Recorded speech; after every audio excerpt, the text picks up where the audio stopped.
안녕하세요, 임장훈입니다. 오늘은 기업가의 정신과 창업에 대해서 살펴보고자 합니다. 우리가 취업도 하고 창업도 해야 하는 기업, 그 기업을 위한 기업가로서의 신에 대해서 알아보는 것입니다. 사전적 의미로는 기업은 가치 추구의 목적으로 하는 단체를 말합니다.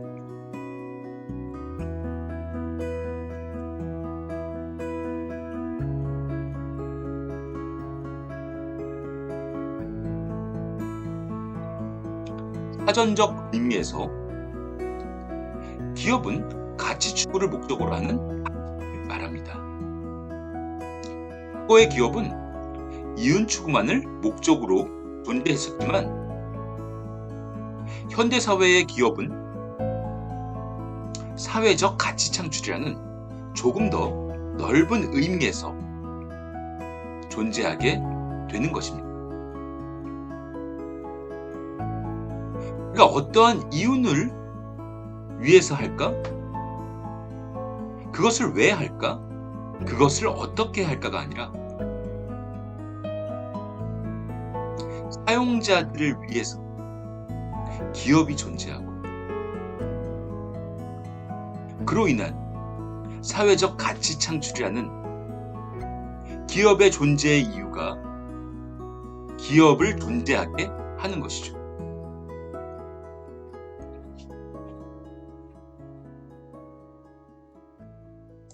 과거 회사의 존재 이유에 대한 최초의 연구는 로널드 코스에 의해서 탄생했습니다. 코스는 1937년에 그가 발표한 논문 기업의 본질 The Nature of the Firm, 그의 논문 기업의 본질을 통해서 경제 주체들 간의 시장에서의 거래는 상당한 거래 비용을 발생시키기 때문에 위계의 조직과 보상 체계를 갖춘 회사라는 조직이 시장보다 효율적인 거래 장소인 경우가 있고 그로 인해서 회사가 발생하게 되었음을 지적하였습니다. 기업의 영어 표현은 company, corporation, incorporation, firm 등이 있는데 각각 뉘앙스의 차이가 존재합니다. 컴퍼니는 com, 함께, 페니스, bread, 빵의 합성어로 함께 빵을 나눠 먹을 수 있는 이란 뜻이죠. 우리가 함께 먹고 살아야 하는 일상적인 뉘앙스가 강하고 일터, 직장 등에 가까운 의미를 갖고 있었습니다.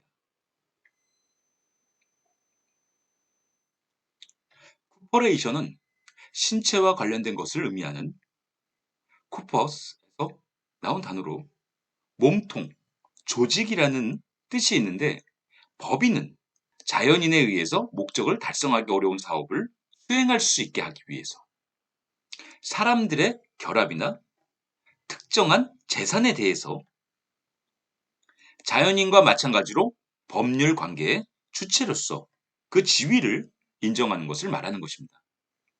자격을 얻은 회사의 의미와 비슷한 것이죠. 한국 사회로 치자면은 사단 법인을 의미할 수 있는 것입니다. 또 인코퍼레이션은 코퍼레이션보다 좀 더 덩치가 크다는 인상을 주는 단어입니다. 즉 사단 법인, 단체 정도를 의미하는 것입니다. firm은 2명 이상의 합자회사, 사업의 경영은 무한 책임사원이 하고 유한 책임사원은 자본을 제공하여 사업에서 생기는 이익의 분배에 참여하는 형태의 기업을 의미합니다. 이를테면 기업의 형태가 출현하기 전에는 소유와 노동이 일치하는 형태로 생산활동이 이루어졌습니다. 이를테면 가내수공업이 그 대표적인 예입니다. 하지만 기업에서는 임금, 월급을 주고 노동자들을 고용해서 노동자에게 노동을 전담시키는 분업 체계가 돌아갑니다. 현재는 주식과 주식회사가 등장하고 개개의 기업이 확보할 수 있는 자본의 양이 크게 증폭되었습니다. 주식 자체는 고대 로마 시대에서도 존재했습니다. 주식 자체 그 본격적인 출현은 네덜란드 동인도 회사로 보고 있습니다. 자본주의의 시작을 혹은 본격적인 발전을 주식회사의 등장으로 보는 것 역시 이 때문입니다. 기업은 경제행위에 필요한 네 가지 자본, 노동, 토지, 경영을 구분해서 생산 활동을 이루어내는 경제 주체입니다. 기업은 소유와 노동의 분리를 기반으로 성립합니다. 소유자는 경영을 책임지고 노동자는 생산을 책임지면서 독립적인 경제 행위를 하게 됩니다. 사용자와 노동자라는 기업의 두 주체를 줄여서 노사라고 합니다. 노사라고 합니다.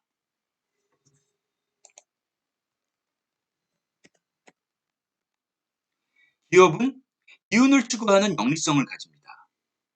그러한 점에서 정부, 교회, 사찰, 시민단체 등의 비영리단체와 확연히 구분되어집니다. 기업은 이윤을 극대화하기 위해서 다양한 경영 전략을 세우고 이를 실천하는 주체인 것입니다. 그 때문에 일반적인 기업들은 합리주의, 효율성 등의 이미지를 갖는 편입니다. 규모가 크고 건실한 기업체일수록 그러한 이미지가 강한 편입니다. 다만 이를 호소해서 기업이 하는 행위는 모두가 가장 합리적이고 효율적이라는 고민의 결과물이라고 착각하는 사람들도 있는데 기업이 행하는 모든 의사결정이 모두 합리적인 것은 전혀 아닙니다.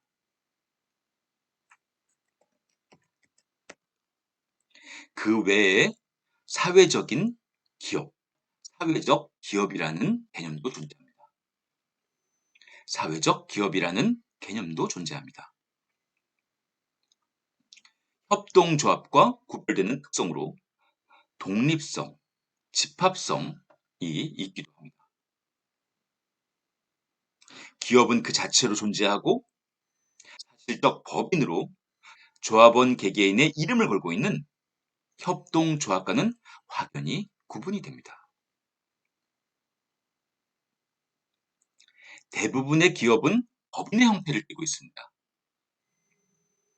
국세청에 사업자 등록만 하고 영업하는 비법인 기업, 개인 기업도 존재합니다. 이 경우 기업의 재산의 그 자체의 생존인 것입니다.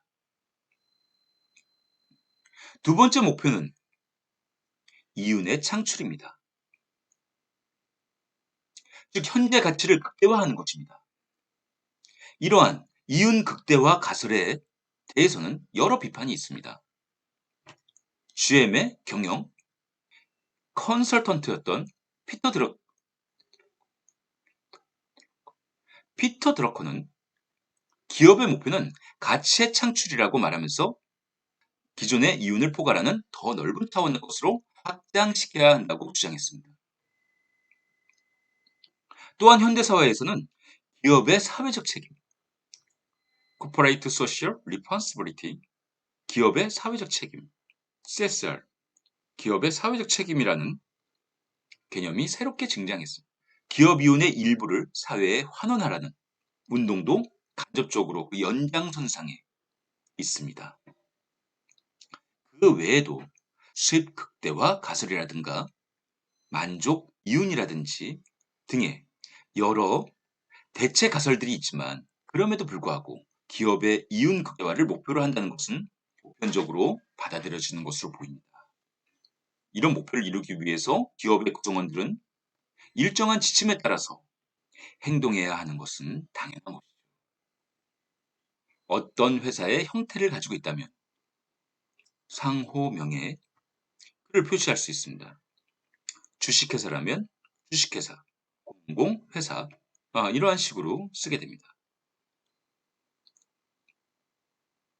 다만 주식회사도 아니면서 가로 열고 주, 가로 닫고를 붙이고 다니는 등 형태에 맞지 않는 회사 표시를 하는 경우도 있는데, 이러한 경우는 불법입니다.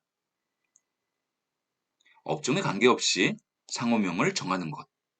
상호명은 공공유통인데 사실은 자동차 부품 제작을 한다든가 하는 것.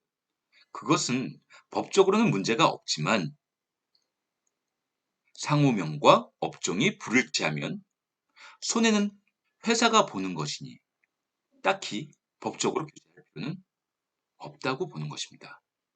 다만 은행업, 보험업과 같은 금융에 관련된 업종의 경우에는 관련 없는 기업이 모모은행, 모모보험 등의 이름을 쓸 수는 없습니다.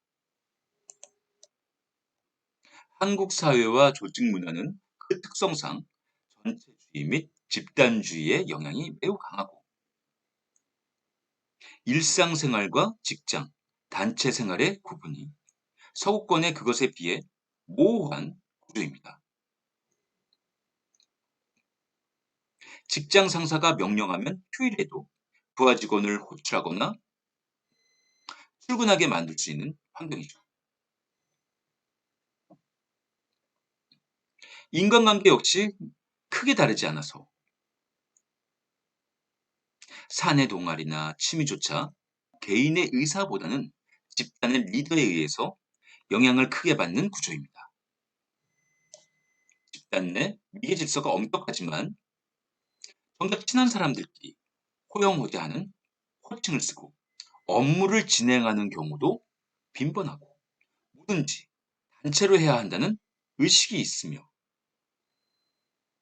회사나 상급자가 개인과 하급자의 일상에 크게 간섭할 수 있는 구조이기 때문에 사적인 관계의 범위 또한 상당히 넓어질 수밖에 없습니다.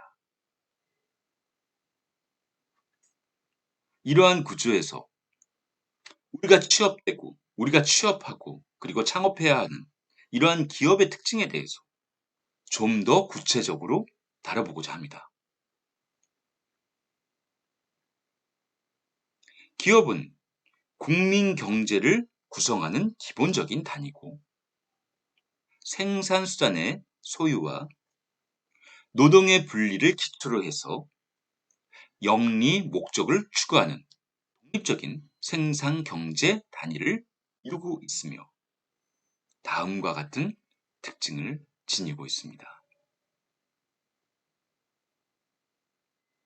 그 첫 번째 특징은 소유와 노동의 분리입니다. 중세 수공업자나 현재 소규모 생업의 경우 생산자는 자신의 소유하는 생산수단에 자신의 노동력을 가하여 생산함으로써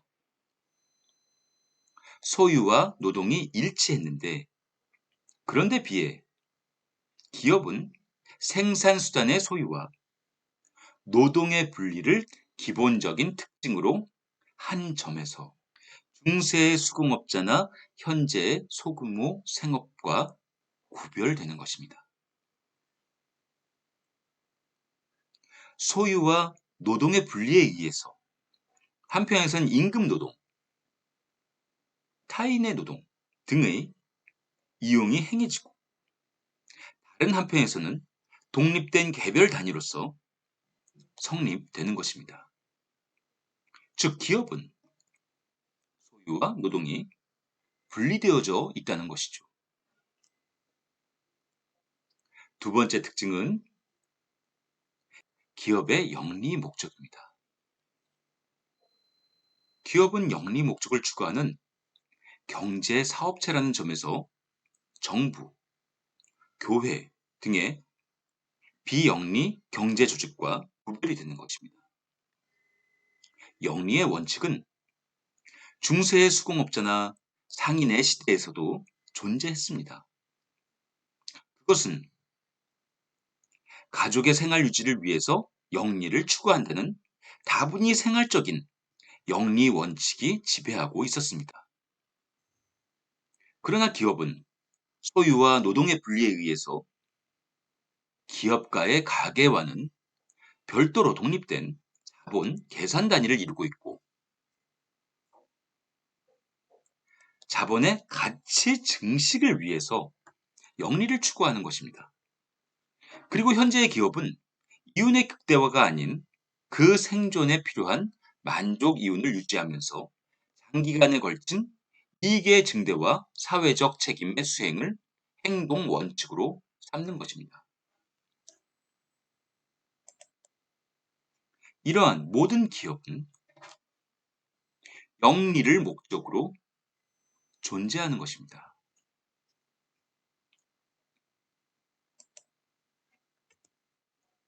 또 세 번째 기업의 특징은 개별성입니다.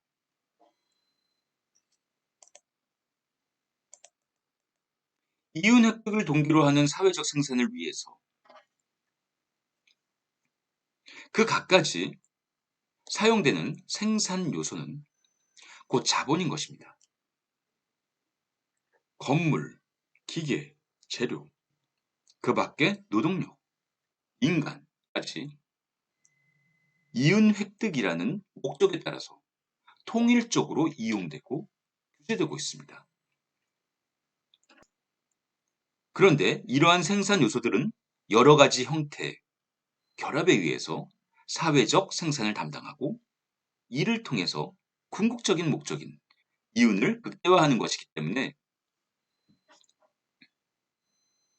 사회적 생산을 가능하게 하기 위해서는 일정량의 자본이 축적되어야 하는 것이죠. 동시에 축적된 자본은 개별적인 것이 아닌 하나의 직접적인 양으로서 전체를 위해서 운영되어야 하는 것입니다.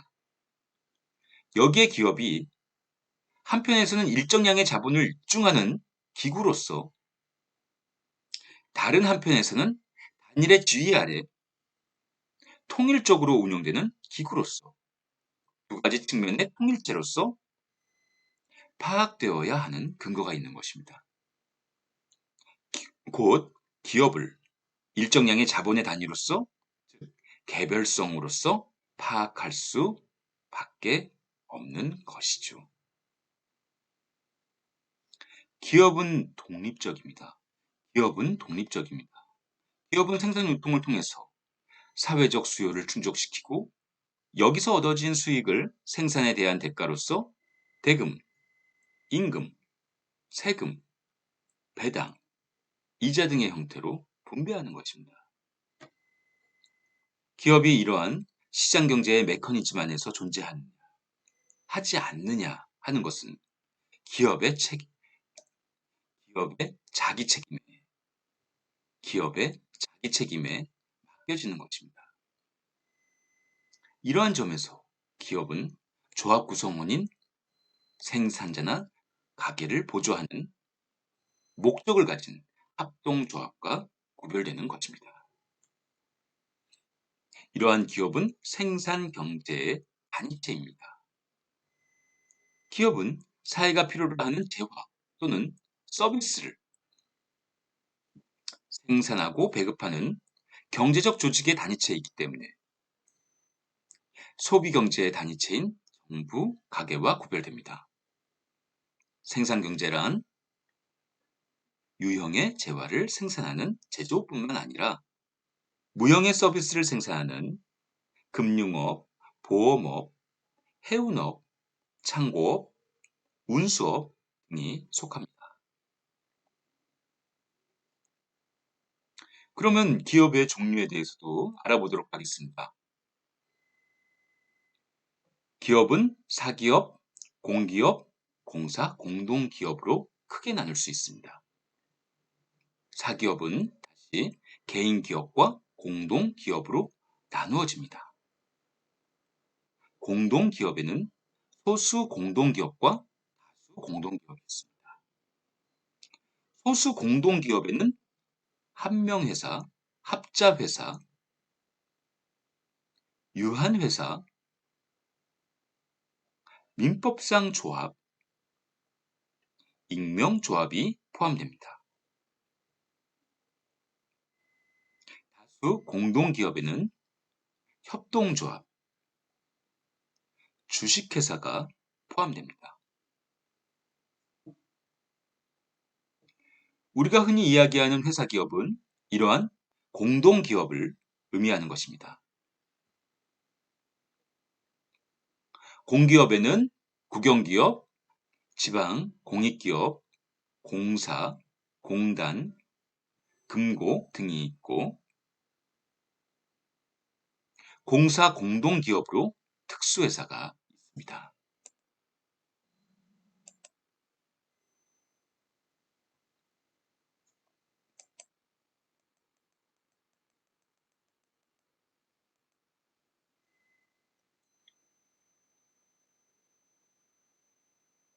여기서는 회사 기업에 해당하는 한명회사, 합자회사, 유한회사, 협동조합, 주식회사 등에 대해서 설명드리고자 합니다. 먼저 한명회사는 무한책임 사업만으로 구성되는 회사를 의미하는 것입니다. 사원은 회사의 채무를 회사 채권자에 대해서 직접 연대해서 변제할 무한 책임을 지는 것입니다. 이것이 상법 212조입니다. 사원은 회사의 채무를 회사 채권자에 대해서 직접 연대해서 변제할 무한 책임을 지는 것입니다. 이것이 상법 212조입니다. 따라서 정관에 다른 규정이 없는 한 사원은 회사의 업무를 집중하고 회사를 대표하는 권한을 가집니다. 이것은 200조, 207조입니다. 즉, 한명 회사는 각 사원이 회사의 채권자에 대해서 직접 책임을 지는 데에서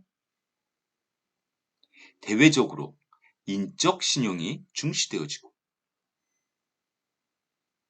사원의 책임 강도는 내부적으로 사원 상호 간의 신뢰 관계를 필요로 하는 것입니다. 동시에 사원의 기업 경영에 대한 참가를 강화함으로써 회사는 마치 개인 기업의 공동 경영과 같은 인상을 주게 되고 단 법인이면서도 실질적으로는 조합적인 성격을 띠는 것입니다. 한명회사는 설립 절차가 간단합니다. 정관을 작성하고 설립 등기를 하게 되면 회사가 성립됩니다.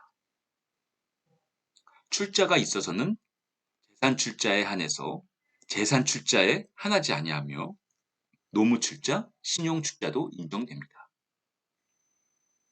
또 입사 및 사원의 지분의 양도 등은 다른 사원의 승낙을 필요로 하고 반면에 퇴사의 자유가 인정되고 제명의 제도가 있습니다. 각 사원이 경업피지의 의무를 지는 것입니다. 청산에 있어서는 법정 청산 외에 임의청산도 할 수 있습니다. 또한 한명회사는 자본적 결합의 색채보다는 가족적, 인적 결합의 색채가 짙은 전형적인 인적 회사고 인적 신뢰 관계가 있는 소수의 인원으로서 구성되는 공동기업의 적당한 가능한 회사입니다.